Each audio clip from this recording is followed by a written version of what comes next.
Сан есім. Сан есім заттың санын, мөлшерін, ретін білдіретін сөз табы. Сұрақтары: неше?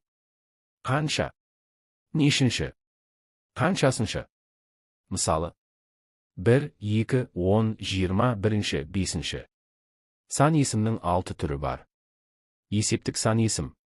Заттың нақты санын білдіреді. Сұрақтары: неше? Қанша? Мысалдар: 1, 2, 3, 10, 25, 100. Барлық сан есімнің негізі есептік сан есім. Реттік сан есім. Заттың реттік орнын білдіреді. Сұрақтары: нешінші? Қаншасыншы? Жасалу жолы. Есептік сан есімге інші жұрнақтары жалғанады. Мысалдар: бірінші, екінші, алтыншы, 25-ші. Жинақтық сан есім. Заттардың бірігіп топтасып алынуын білдіреді. Сұрақтары: нешеу? Жасалу жолы. Есептік сан есімге ау жұрнақтары жалғанады. 1 мен 7 сандарының аралығында ғана жасалады. Мысалдар: 1, 2, 3, 4, 5, 6, 7. Топтау сан есімі. Заттардың топ-тобымен бөлінуін білдіреді. Сұрақтары: нешеден? Қаншадан? Жасалу жолы. Есептік сан есімге дан, ден, тан, тен жалғанады.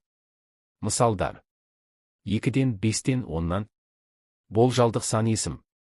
Заттың нақты емес, шамамен алынған санын білдіреді. Сұрақтары: неше шамалы? Қаншадай?